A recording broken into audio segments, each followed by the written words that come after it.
Hey guys, Givenup back here again. Like I was saying, while thinking, I decided that I am gonna do that Criterion Blu-ray today. Um, Honestly, I was sitting in my chair after I finished the last video, and I'm like, you know what? I don't have work today. Let's kick out at least 3 videos. So first up here is Chronos by Guillermo del Toro. Definitely pick this up. It's one of his, I believe it might be his first. It's about this man who finds this golden beetle. Turns out this golden beetle, when it hits you, it's kind of like heroin. It gets you completely addicted. And it makes you crave blood. And craving this blood, it makes you have to wear it, put it on, and it like gives you this boost of like vigor. This older man feels like he's like 20 years old again. I mean, it's a great film, and this other man who wants to live also wants this golden beetle. But basically, tragic vampire movie as it is, you'll have to watch it to find out what happens. Great film though, highly recommend it. Next up here is Wes Anderson's The Darjeeling Limited. It's about these guys' dad passes away, starring Adrian Brody, Owen Wilson, and Jason Schwartzman. Their dad dies. They go out looking for their mother, I think, or they just find their mother. One of the two. Something like that happens, and yeah, it's basically a road movie. They're going in an adventure. What happens is what happens. Next up here is Devil's Backbone, another great Guillermo del Toro film. Devil's Backbone is spine 666. I see what you did there, Criterion. Great movie, highly recommend this one. About the Spanish Civil War and a boy who is caught up in a foster home.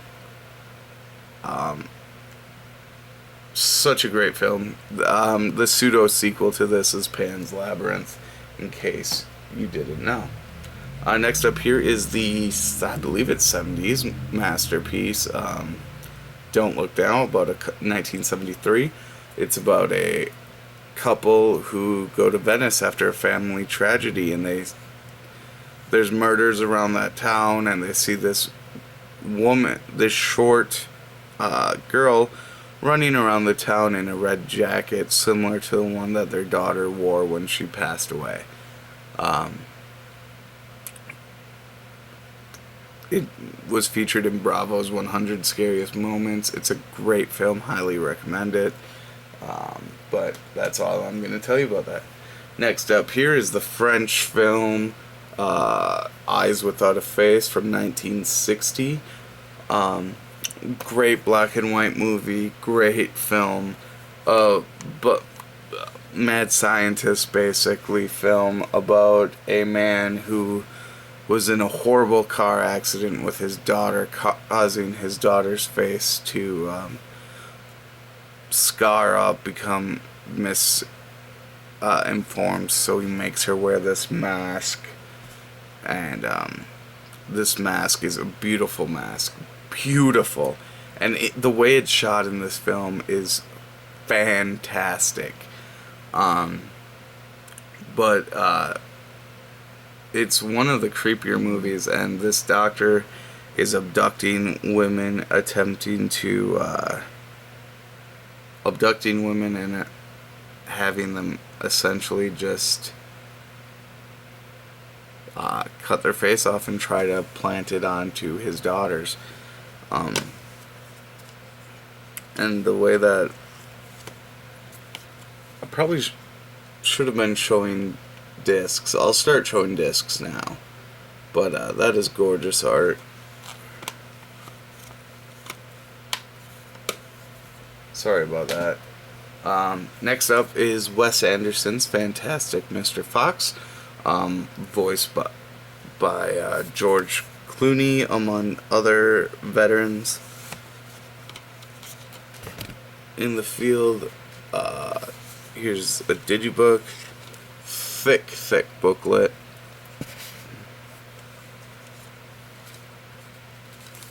Disc art.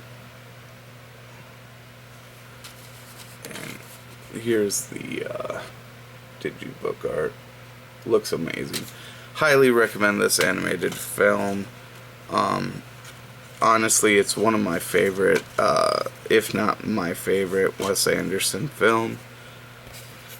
Second to, actually, third to Moonrise Kingdom and Royal Tenenbaums.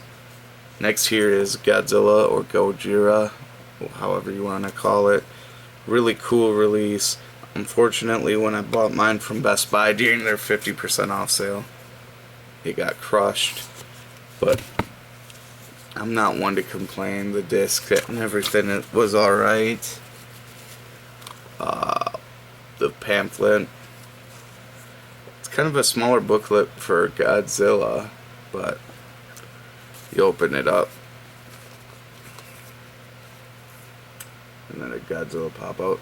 Funny thing about this is it is the second iteration of Godzilla. It's not even the Godzilla from this film. I believe the second iteration is the Heisei Godzilla, and that's what they chose to show instead of classic Godzilla.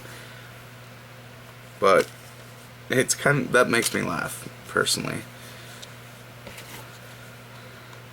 It's either way a great little edition. It does come with the American and the Japanese original, so that's a plus. Next here we have Hidden Fortress, the movie that inspired George Lucas to do Star Wars. And I believe it even has a talk with George Lucas.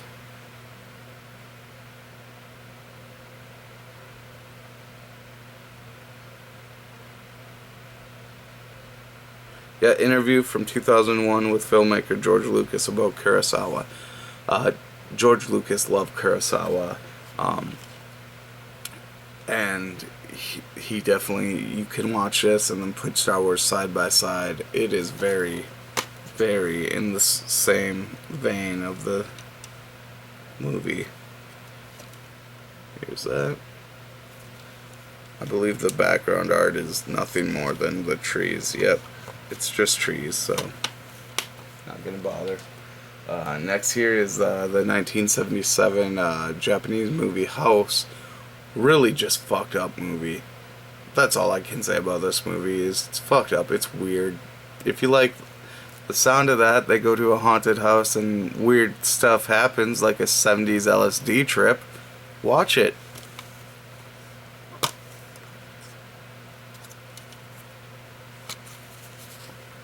Cover. There's the back. It's really weird. Here's the disc art. Here's the background art. The background art has nothing to do with the movie. It was directed by a guy who, before this, his only previous work was in Japanese commercials. So, yeah, you can tell how this movie is going to go. It's really screwed up. It's really good, though. Highly recommend. It's, if you like trippy haunted house movies.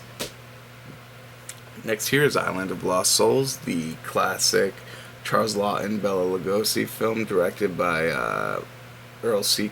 Kenton. Highly recommend this film. The best iteration of the island of Dr. Moreau. Blows the 70s one out of the water. Definitely blows the 90s or 2001. Somewhere around there. I think it might be 90. Blows that one out of the water. This is the film to see. Highly recommend picking this one up here on Blu-ray. Are We Not Men? Are We Not Men? great movie about a man who wants to splice the human genome with the animal. Great movie, highly recommend. Favorite Criterion I own. Godzilla is a close second. As far as horror goes, Chronos here. I love this case because, like, it just looks like you're looking in the woods and then boom, ghost shows up. Looking in the woods, boom, ghost. I don't know. I'm weird.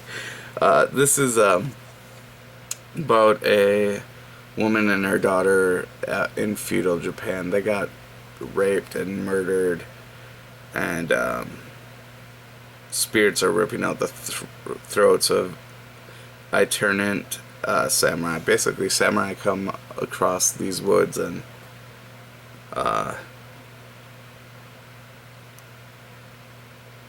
sadly, one by one, they all die.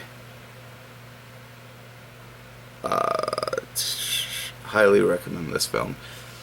It's a lot of people consider it a vampire film. It's in a lot of vampire guides. Chronos. Highly recommend picking this up. Next is Life. Oh wait, I do want to show this one. It's inside. Sorry. Here's the booklet. Kunido Shindo is the director. Here's the disc. And the background is just the forest.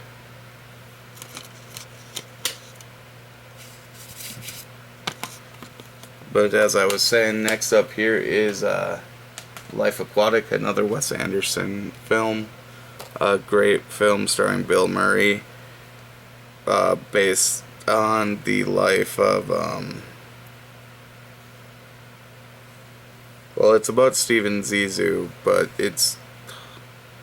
can't remember his name. He's modeled after the oceanographer and filmmaker, but I can't remember his name. Sorry. But here's Life Aquatic with Steven Zissou. Open that up. Very, very small pamphlet. It's a pamphlet, it's not a booklet. And honestly, it makes me sad when I get the pamphlets over booklets. Here's the disc art. Pull that off. And a small view of the boat is behind it.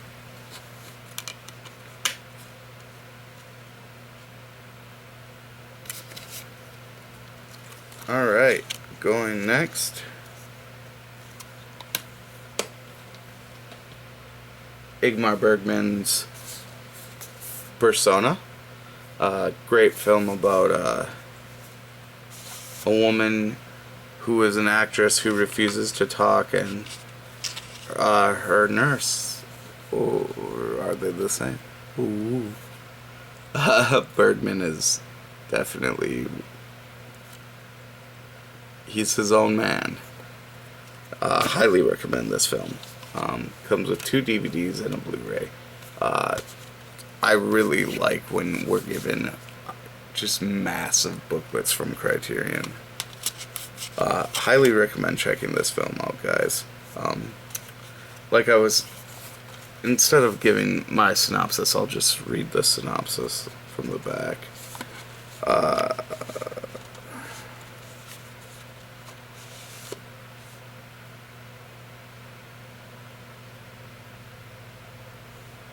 It's about a stage actor has inexplicably gone mute, an equally mesmerizing young nurse caring for her on a remote island cottage. While isolated together, the women perform mysterious spiritual and emotional transference that would prove to be one of cinema's most influential creations.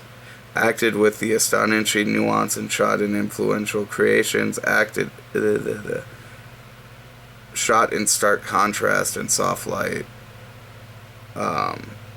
Persona is penetrating, dreamlike, and profound psychological depth. Highly recommend this one. Next one here is a smash case, and I'd like to explain how that happened. This I got from a place called Shooties, which is a place where if shit falls off the back of the truck, they sell it. Well, they usually sell their their DVDs for $3 for $10 and Blu-rays 2 for $10. Well, these were marked for $10 a piece. I picked up this one, and that's where I got the Darjeeling Unlimited. I really don't know what's wrong with the Darjeeling Unlimited. I think they just threw that in there. But they were priced at $10 a piece, $10 to $14 a piece, which is totally understandable because they're Criterions. This one had a smash case. When I brought it up, the price was already being rubbed off. So I brought it up, and they're like, well, they're technically 2 Blu-rays, so they gave them to me for $10 a piece. And I just haven't gone and bought a new Criterion case from them yet. That's Robertson Caruso on Mars.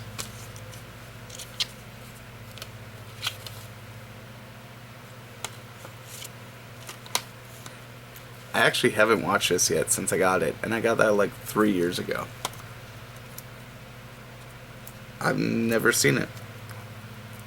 One of these days I'll get to it. I promise. Next, my personal favorite Wes Anderson film. Well, second. Well, maybe third. Like I said, it's between Fantastic Mr. Foxworld, Tenenbaums, and Moonrise Kingdom. Which Moonrise Kingdom's Blu-ray release comes out soon. But here is the art for the Royal Tenenbaums. We'll click that open. This one comes with 2 booklets, one showing what the house looks like, and the other is the chapters and the essay about the film. And here's the disc art. Definitely one of Ben Stiller's best roles. Owen Wilson's also in this, along with the other Wilson.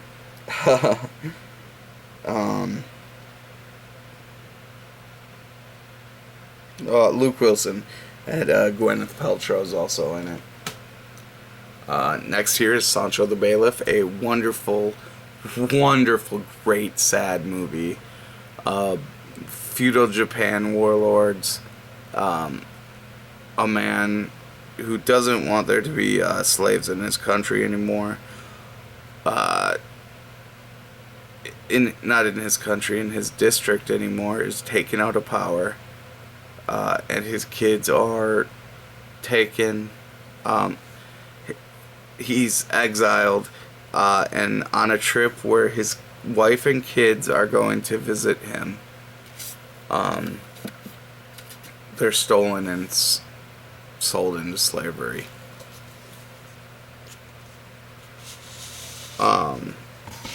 And it's basically about them trying to go on finding each other. But here's the booklet. Again, one of these beautiful thick booklets. Here's the digibook art. Open that up. It has the chapters. Sancho, by the way, Sancho the Bailiff is the name of the man who owns the son and daughter. Highly recommend watching this movie. It is a 10 out of 10. I made my mom watch this movie, and she cannot stand movies in general, but much less a Japanese movie where you have to read subtitles. But she watched the movie and cried. and it's because it's a gorgeous film. 10 out of 10 film. Sansho the Bailiff you need to pick up if you haven't seen. Next here is Ingmar Bergman's The Seventh Seal. Probably the most talked about film in the Criterion. It's in the must-have lists of almost everybody who owns it, and I'm not gonna bullshit you. It's a good movie. It's worth watching. Is it Ingmar Bergman's best? No.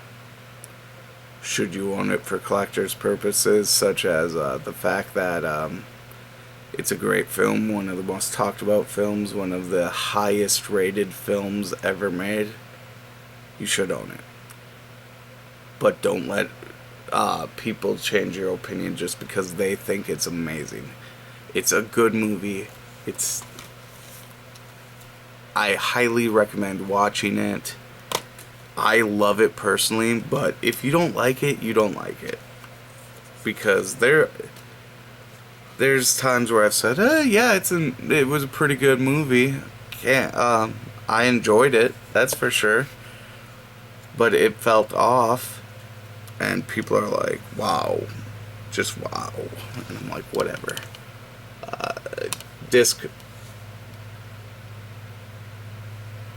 I believe it's supposed to be the beach that they're playing chess on. Like, yeah, if you've ever seen Bill and Ted's Bogus Journey and how they play like 100 different board games with death, it's a play on this. The movie is definitely very thoughtful. It's about a man coming back from the Crucibles during the Plague days, and Crucibles might be wrong. It might be. Whatever. It's a Knights Templar coming back, and he questions his beliefs in God. That's what it's about. It's about a religious belief. It's a film where a man comes to terms with death and doesn't know how to feel about the idea or the existence of God. That's what it is. Here's the inside. There's the opening to the beach.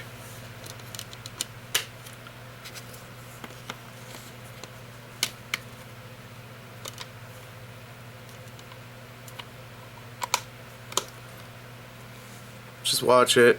If you don't like it, you don't like it. That's how I look at that movie.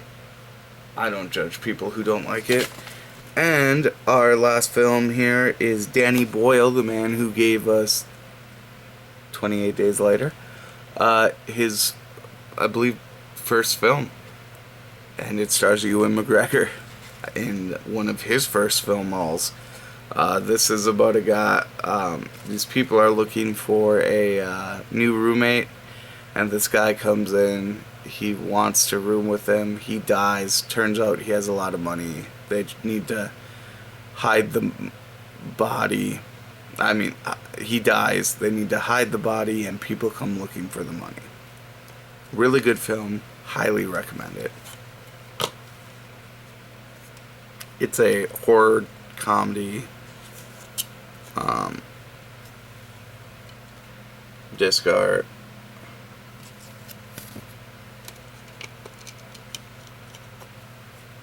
background art, chapters.